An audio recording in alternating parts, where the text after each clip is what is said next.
अब आगे जो घटना घटी है उसको ध्यान से सुनिए। जो प्रत्यक्षदर्शी है आज भी शांतिवन में वो लोग वास कर रहे हैं और पूरा रिकॉर्डिंग है इसका।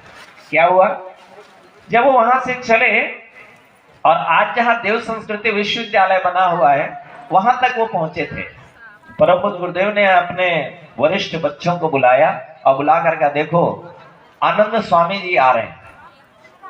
उन्होंने, गुरुदेव कह रहे हैं देखो एक बहुत बड़ा ऋषि यहाँ पर आ रहे हैं, उनके स्वागत में कमी नहीं होनी चाहिए।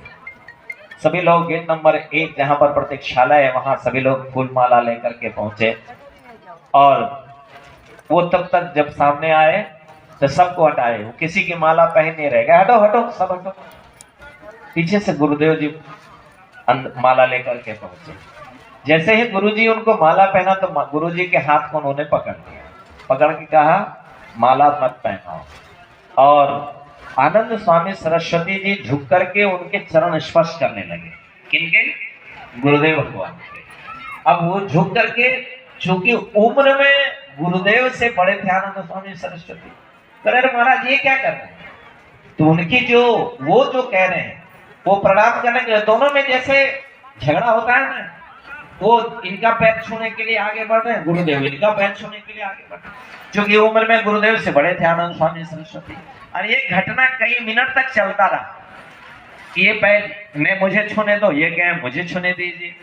और अंत में आनंद स्वामी सरस्वती जी ने गुरुदेव जी के हाथ पकड़ ले कहा कि शांत खड़ा रहो नहीं तो भंडा फोड़ दूंगा, चुपचाप खड़े रहो।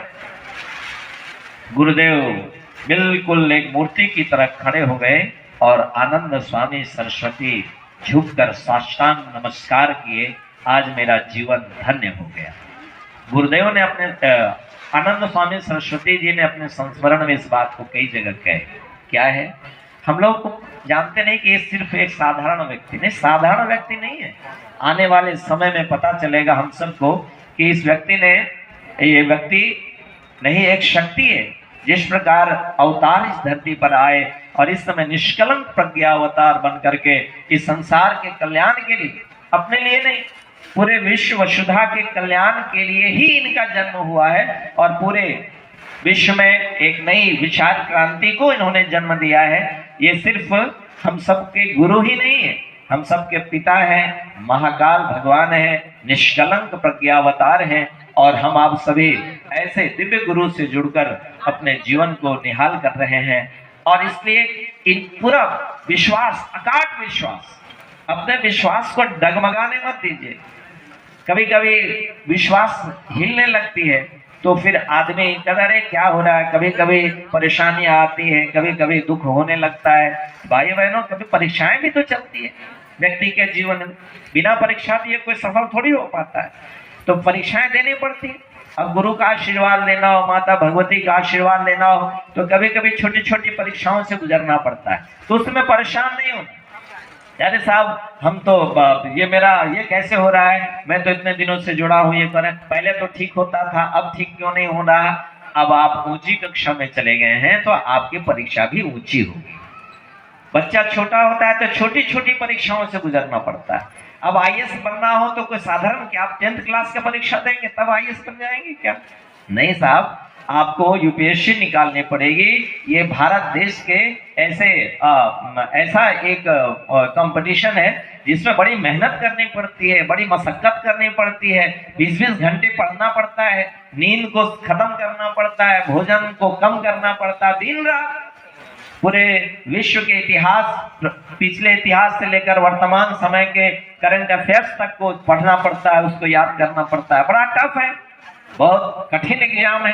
तो भाइयों बहनों, ये युग निर्माण योजना इस समय चल रही है और इस समय हो सकता है हमको आपको कठिन मार्ग से गुजरना पड़े, हो सकता है हमारी आपकी परीक्षाएं कठिन हो सकती है, तो उसमें विचलित नहीं होना। गुरुदेव ने यह भी आश्वासन दिया है, बेटा कभी ज्यादा कुछ वैसा होने लगे ऊंच नीच तो उसमें परेशान मत होना, मुझको याद करना।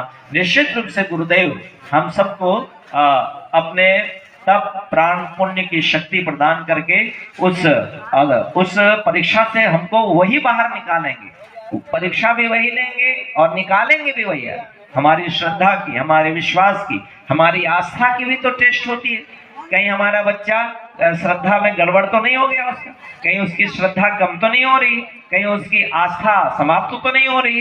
इसलिए भाइयों बहनों, हम आप बड़े सौभाग्यशाली हैं। जो पुराने हैं उनको क्या कहना, जो थोड़े भी नए लोग यहाँ पर बैठे हैं, मैं उनको हृदय से आपको नमन करता हूँ कि आप सब एक ऐसे संत, ऐसे ऋषि, ऐसे ज्ञानी, ऐसे महापुरुष, ऐसे युग पुरुष, ऐसे युग सत्ता, उस परम सत्ता से आप जुड़े हैं, जिससे जुड़ करके आप इस जन्म नहीं कई जन्म और वही जुड़ रहे हैं जो कभी उस गुरु से जुड़े हुए थे।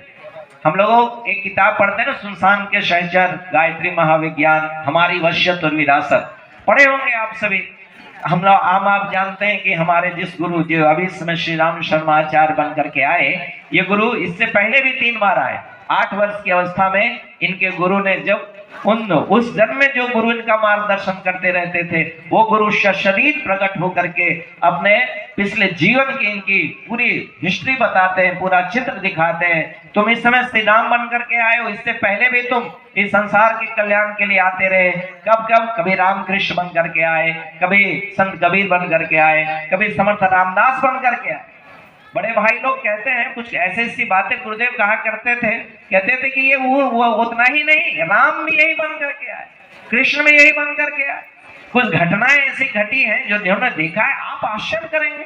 ये तो प्रभु श्री राम ने रुद्रदेवान जो याद किया, जो करते थे, जैसे उसी प्रकार भगवान कृष्ण, वो सारी घटनाएं घटित हो जाती है। आदमी को सोचने के लिए बाध्य होना पड़ता है, ये कोई साधारण व्यक्ति नहीं, एक शक्ति इस धरती पर अवतरित हुई है और यो कहे कि अवतार बन करके आए, और हम सब उस अवतारी सत्ता से जुड़कर अपने जीवन को धन्य बना रहे हैं। निवेदन क्या है, यहाँ आप बैठे हैं कि आज ये 24 कुंड का महायज्ञ समापन की ओर है, महापूर्णाहुति संपन्न हुई है, आगे देवताओं की विदाई होगी। तो 3 काम 2026 आने वाला है। ये परमवंदनीय माता जी जो हमारे परम पूज्य गुरुदेव की अर्धांगिनी है, धर्मपत्नी है, उनका जन्म 1926 में हुआ था और 1926 में ही परम पूज्य गुरुदेव ने अखंड दीपक की स्थापना की थी। जिस अखंड दीपक, जो अखंड ज्योति पत्रिका आती है ना, कितने के घर में आती है अखंड ज्योति, हाथ उठाइए जिनके घर में अखंड ज्योति पत्रिका आती है, बहुत बढ़िया। ये अखंड ज्योति क्या है पता है? अखंड ज्योति परम पूज्य गुरुदेव का शरीर है। ये जो साहित्य है, गुरुदेव जब अपने शरीर को छोड़ रहे थे तो उन्होंने कहा कि मैं 4 स्थानों पर तुम मुझे देख सकते हो और मेरा अनुभव कर सकते हो, और स्थूल काया में जब हम थे और जो लाभ हम तुमको प्रदान करते थे, वो प्रत्यक्ष लाभ तुम इन 4 स्थानों से प्राप्त कर सकते हो। वो 4 स्थान कौन कौन है? नंबर 1, पहला अखंड ज्योति पत्रिका, ये गुरुदेव का शरीर है। अखंड ज्योति पत्रिका, आप हर महीने अखंड ज्योति पत्रिका आपके घर, ये कागज का पुलिंदा नहीं है, ये एक ऐसे गुरु की सधी हुई, तपी हुई वो वाणी है, जिसको पढ़ने के बाद व्यक्ति के पढ़ने मात्र से, आज जो इतने गायत्री परिवार से अधिकांश लोग जुड़े हैं तो इसी दिव्य ज्ञान से जुड़े। ये तपाया हुआ ज्ञान है, तपी हुई ज्ञान, और वो अक्षर मात्र नहीं है, एक एक शब्द परम पूज्य गुरुदेव के जैसे मानो वेद वाक्य है ये अखंड ज्योति।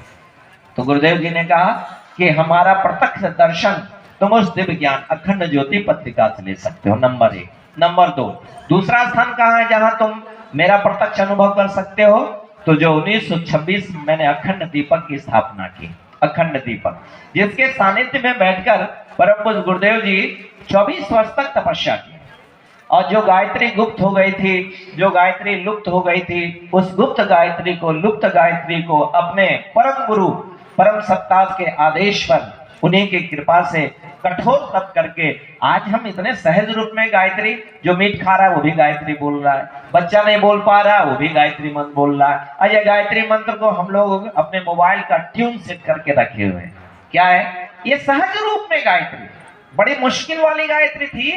गायत्री मंत्र की साधना सब कोई नहीं कर सकते थे। गायत्री मंत्र की साधना के लिए व्यक्ति को कितने परीक्षाओं से गुजरना पड़ता, लेकिन गुरुदेव ने कहा उस सारी परीक्षा मैं दूंगा, और गुरुदेव सारे परीक्षाओं को पार करके और उस गायत्री माता को मना ली। क्यों? क्योंकि गायत्री मंत्र का कोई दुरुपयोग ना करे, इसलिए उस पर निषेध किया गया। गुरुदेव ने कहा हम इसको ऐसा करेंगे कि जो गायत्री करेगा उसको लाभ ही लाभ होगा। ये गायत्री का जो डर है, जो भय है, उन्होंने तपस्या करके उस भय से हमको आपको मुक्त कर दिया था। कहां पर बैठकर? अखंड ज्योति दीपक के सामने बैठ करके 24 वर्ष की तपस्या करके उन्होंने हम आप सबको सहज रूप में कहा, ये मेरे बच्चे हैं, सबको गायत्री का अधिकार है, सबको अच्छा बनना चाहिए, और मनुष्य तो अच्छा बनने के लिए आया है।